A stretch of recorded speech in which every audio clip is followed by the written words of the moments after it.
जो हमारे मुल्क का हाल है वही पीसीबी का हाल है। एक डिक्टेटोरियल अप्रोच है जहाँ कोई भी शख्स अपनी मर्ज़ी से कोई बात नहीं कर सकता। और उसके बाद उन्होंने कंपैरिजन शुरू कर दिया था वसीम अकरम के साथ, लेकिन लेट्स बी रियलिस्टिक, ज़ाहिर है कहाँ वसीम अकरम कहाँ Shaheen Afridi. He is a good bowler. अब आपके सामने है कि पाकिस्तान की टेस्ट टीम अपने घर पर सीरीज़ नहीं जीत सकी, पाकिस्तान की T20 टीम एशिया कप नहीं जीत सकी, पाकिस्तान की विमेंस टीम जो है वो वर्ल्ड कप से बहुत ही नाक़िस परफॉर्मेंस देकर वापस आई। इसकी क्या लॉजिक है कि कराची में, लाहौर में मैचेस नहीं होंगे?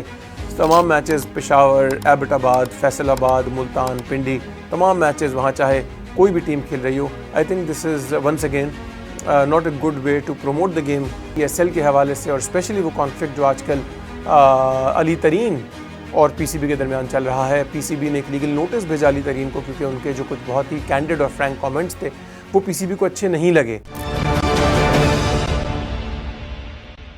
True to their status as World Test Champions, South Africa made a very strong comeback और रावलपिंडी टेस्ट मैच में पाकिस्तान की टीम को एक कॉम्प्रिहेंसिव शिकस्त देकर उन्होंने ये 2 टेस्ट मैचेस की सीरीज़ 1-1 से बराबर कर ली। ये पिछले 1 साल में दूसरी दफ़ा हुआ है कि पाकिस्तान की टीम ने पहला टेस्ट मैच जीतने के बाद अपना ये विनिंग एडवांटेज जो है वो लूज़ कर दिया। 1 साल पहले वेस्ट इंडीज़ के ख़िलाफ़ पहला टेस्ट मैच जीतने के बाद जोमल वॉरिकन और गुदाकेश मोती के हाथों पाकिस्तानी बैट्समैन दूसरे टेस्ट मैच में बुरी तरह नाकाम हो गए थे। और यही काम इस दफ़ा इनके साथ केशव महाराज और साइमन हार्मर ने किया और पाकिस्तान जो है वो पहला टेस्ट लाहौर में जीतने के बाद पिंडी में दूसरा टेस्ट मैच हार गया और एक दफ़ा फिर पाकिस्तान को ये सीरीज़ या ये ट्रॉफ़ी शेयर करनी पड़ी।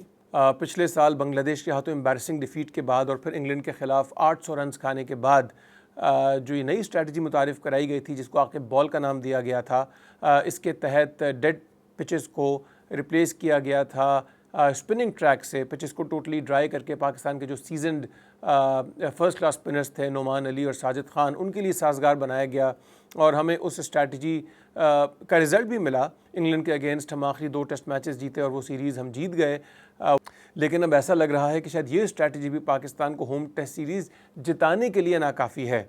और आई थिंक सबसे बड़ी वजह जो पाकिस्तान की नाकामी की है वो है उनके बैट्समैन की inability to play quality spin. और ये भी एक बहुत ही मिस्ट्री है मेरे लिए और हम सब के लिए। बाहर जाते हैं तो पाकिस्तानी बैट्समैन फास्ट बॉलिंग नहीं खेल पाते, अपने घर पर पाकिस्तानी बैट्समैन स्पिनर्स नहीं खेल पाते, तो पता नहीं ये बैट्समैन इनकी स्ट्रेंथ एक्चुअली है क्या, अगर ये स्पिन भी नहीं खेल सकते, फास्ट बॉलिंग भी नहीं खेल सकते। और इससे ये भी अंदाज़ा होता है कि कितनी बड़ी वैल्यू है फ़र्स्ट क्लास क्रिकेट की। बिकॉज़ जितने भी प्लेयर्स पाकिस्तान की डोमेस्टिक क्रिकेट में रगड़ा खा के इस टीम में आए, जैसे कि आसिफ आफरीदी, नोमान अली, ये परफॉर्म कर रहे हैं। इसके बरक्स जिन्होंने पिछले 1-1.5 साल में बिल्कुल डोमेस्टिक क्रिकेट नहीं खेली, जैसे अब्दुल्ला शफीक हो गए, इवन बाबर आजम, शाहीन आफरीदी, इन्होंने कोई खातिर ख्वाह परफॉर्मेंस नहीं दी। शाहीन आफरीदी के फ़ैन्स ज़रूर निशानदेही करेंगे उनकी 4 विकेटों की तरफ जो उन्होंने पहले टेस्ट मैच में साउथ अफ्रीका की टेल को आउट करके ली थी और उसके बाद उन्होंने कंपैरिजन शुरू कर दिया था वसीम अकरम के साथ। लेकिन लेट्स बी रियलिस्टिक, ज़ाहिर है कहाँ वसीम अकरम कहाँ Shaheen Afridi. He is a good bowler और जब फॉर्म में हो तो उनको बिल्कुल पाकिस्तान की नुमाइंदगी करनी चाहिए। लेकिन जिस तरह से सेकंड टेस्ट मैच में वो last wicket, in fact last 2 wickets के सामने बिल्कुल बेबस नज़र आए केशव महाराज और कगिसो रबादा को आउट करने में, उससे ये अंदाज़ा होता है कि ज़ाहिर है पाकिस्तान की जो स्ट्रेंथ है that is no longer fast bowling. यहाँ पीसीबी को इस बात को यकीनी बनाना पड़ेगा कि इनके जो टॉप के प्लेयर्स हैं वो 4 डे डोमेस्टिक क्रिकेट खेलें। और ज़ाहिर है ये क्रिकेट ना खेलने की एक बहुत बड़ी वजह जो है वो शेड्यूलिंग भी है, क्योंकि कायद आज़म ट्रॉफ़ी एक दफ़ा फिर अब 3 दिसंबर को ख़त्म हो जाएगी, जिसका मतलब है कि पाकिस्तान के जो टॉप प्लेयर्स हैं वो इस ट्रॉफ़ी या जो पाकिस्तान की टीम की नुमाइंदगी करेंगे लिमिटेड ओवर्स सीरीज़ में, वो नहीं खेल पाएंगे ये डोमेस्टिक फ़र्स्ट क्लास टूर्नामेंट। उसके बाद प्रेसिडेंट्स ट्रॉफ़ी दिसंबर में खेली जाएगी।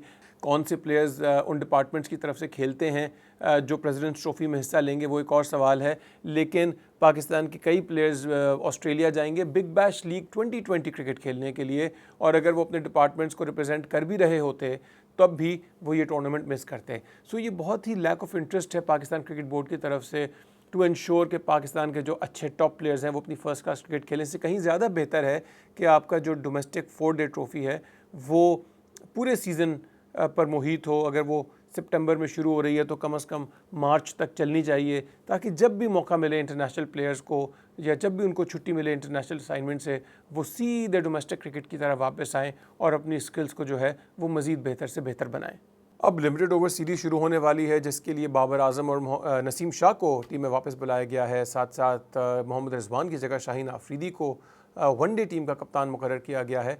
सो लेट्स सी अगले 2 हफ्ते जो है वो हमें बताएंगे कि पाकिस्तान की टीम लिमिटेड ओवर्स क्रिकेट में कैसा परफॉर्म करती है।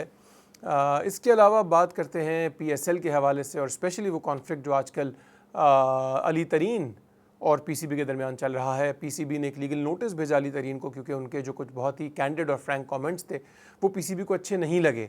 यहाँ मैं ये ज़रूर कहूँगा कि अली तरीन जो भी हों, जैसे भी हों, लेकिन वो एक फ्रेंचाइज़ के ओनर हैं, उन्होंने इस फ्रेंचाइज़ में इन्वेस्ट किया हुआ है, तो उनके जो कमेंट्स हैं या उनकी जो तजावीज़ हैं उनको सीरियसली लेना चाहिए पाकिस्तान क्रिकेट बोर्ड को। लेकिन अनफॉर्चुनेटली जो हमारे मुल्क का हाल है वही PCB का हाल है। एक डिक्टेटोरियल अप्रोच है जहाँ कोई भी शख्स अपनी मर्ज़ी से कोई बात नहीं कर सकता।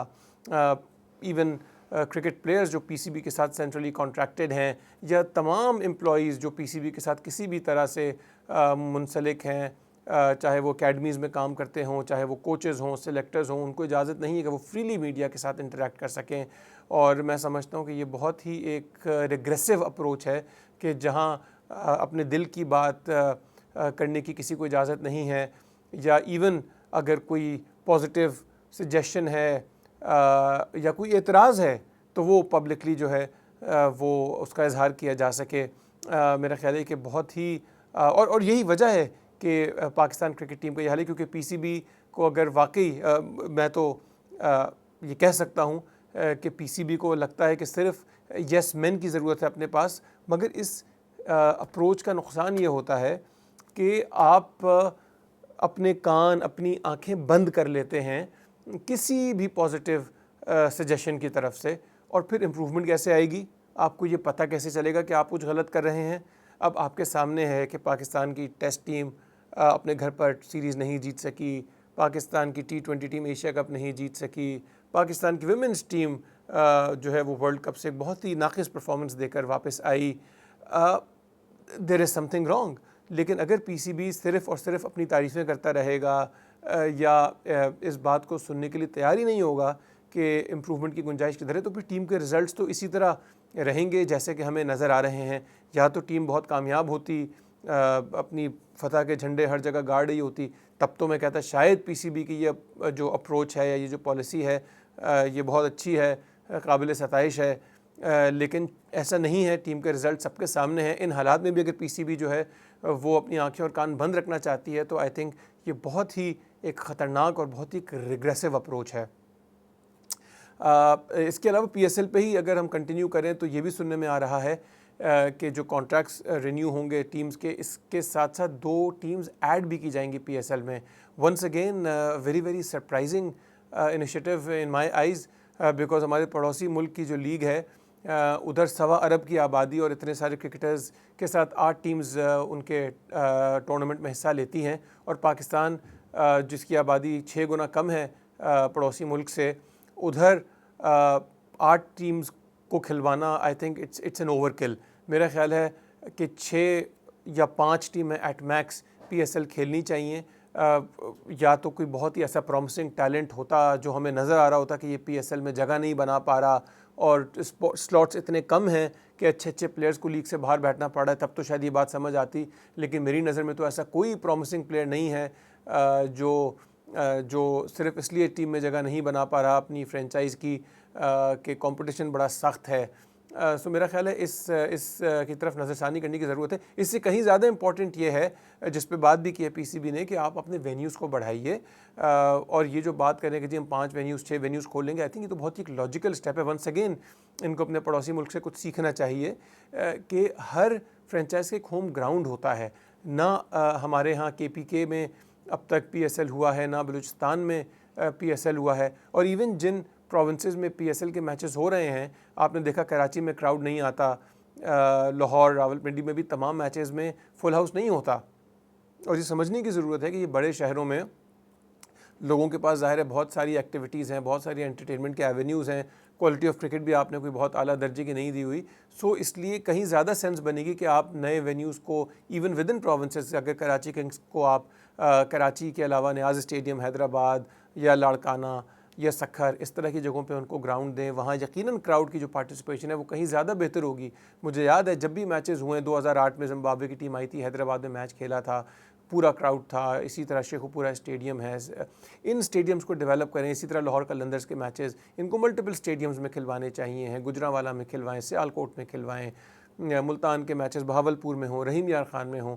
तो इस तरीके से जो है वो PSL को ज़्यादा जो है वो मैं समझता हूँ कि अटेंशन मिलेगी, ज़्यादा एक्साइटमेंट क्रिएट होगी आवाम में, बजाय इसके कि आप 4 या 5 ग्राउंड्स तक अपने टूर्नामेंट को महदूद कर दें और उसके बाद टीम्स बढ़ाने की बात करें। आई think this is a very very wrong approach. Teams को कम रखें, ग्राउंड्स बढ़ाइए, फुटप्रिंट बढ़ाइए, ताकि ज़्यादा से ज़्यादा लोगों का इंटरेस्ट जो है वो इस टूर्नामेंट में डेवलप हो। पाकिस्तानी वुमेंस टीम की हमने बात कर ली। कोई खातिर ख्वाह परफॉर्मेंस नहीं दे पाई वुमेंस वर्ल्ड कप में। तमाम मैचेस इनके श्रीलंका में हुए, जहां बारिश ने भी एक बड़ा रोल प्ले किया, लेकिन पाकिस्तान टू बी ऑनेस्ट एक अपसेट के करीब था, जहां वो इंग्लैंड को जो है वो उसने काफ़ी मुश्किलात में डाल दिया था। लेकिन बदकिस्मती से बारिश ने वो मैच भी पाकिस्तान को नहीं जीतने दिया। इसके अलावा पाकिस्तान ने कोई खातिर ख्वाह परफॉर्मेंस नहीं दी। 2-3 मैचेस वॉश आउट हो गए, बांग्लादेश के खिलाफ भी मैच हार गए, इंडिया के खिलाफ तो हारते ही हैं। तो वंस अगेन मेंस टीम की तरह वुमेंस टीम भी बहुत ही मायूसकुन परफॉर्मेंस दे पाई। जाते जाते एक दफ़ा फिर पाकिस्तान के डोमेस्टिक फ़र्स्ट क्लास कंपटीशन कायद आज़म ट्रॉफ़ी की बात करते हैं। वही प्रॉब्लम जो PSL के साथ है कि लिमिटेड ग्राउंड्स, तमाम मैचेस जो हैं वो 4 से 5 ग्राउंड्स पर खेले जा रहे हैं, जिसकी मुझे कोई लॉजिक समझ नहीं आती। अगर आपकी 8 से 9 रीजनल टीम्स पार्टिसिपेट करें तो हर टीम का अपने ग्राउंड होना चाहिए और हर जगह मैचेस होने चाहिए। इसकी क्या लॉजिक है कि कराची में, लाहौर में मैचेस नहीं होंगे? तमाम मैचेस पेशावर, एबटाबाद, फैसलाबाद, मुल्तान, पिंडी, तमाम मैचेस वहाँ चाहे कोई भी टीम खेल रही हो। I think this is once again not a good way to promote the game in the country.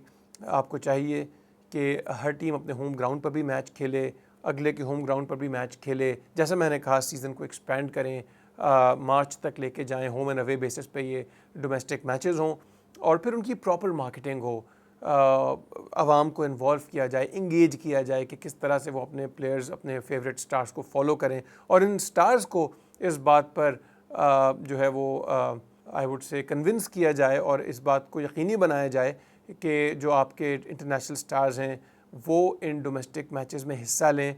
न सिर्फ उनकी अपनी स्किल डेवलपमेंट और परफॉर्मेंस के लिए और फॉर्म के लिए अच्छा है, बल्कि इससे ट्रॉफ़ी का जो वक़ार है वो भी बुलंद होगा और इसकी जो प्रेस्टीज है वो कहीं ज़्यादा बेहतर हो जाएगी।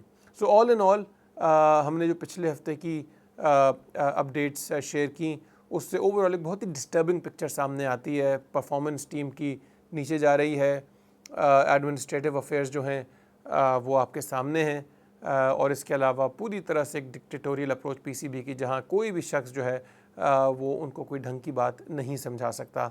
सो I think it's high time कि PCB अपनी मैनेजमेंट को भी समझे, जो उसके क्रिटिक्स हैं, चाहे वो मीडिया में हों, चाहे वो एडमिनिस्ट्रेशन में हों, उनकी बात सुने, उनकी तजावीज़ को सुने, उनके एतराज़ात को सुने और उनके ऊपर करेक्टिव एक्शंस ले और साथ साथ डोमेस्टिक क्रिकेट पर फोकस करें और जिससे उम्मीद है कि पाकिस्तान की जो इंटरनेशनल क्रिकेट है वो भी बेहतर होगी।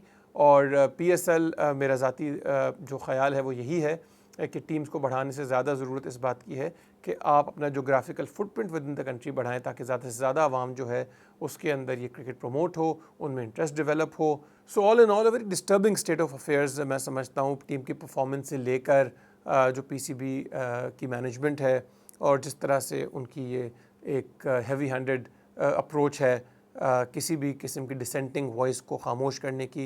इन तमाम चीज़ों को ठीक करने की ज़रूरत है और ये सब ठीक होगा तभी हम इस बात की उम्मीद कर सकते हैं कि पाकिस्तानी टीम जो है वो इंटरनेशनल लेवल पर अपने कंटेम्प्रेरीज़ को जो है वो टफ़ टाइम दे पाएगी। इजाज़त दीजिए अपने मेज़बान मोहम्मद मुस्तफ़ा को और देखते रहिए नैरेटिव्स।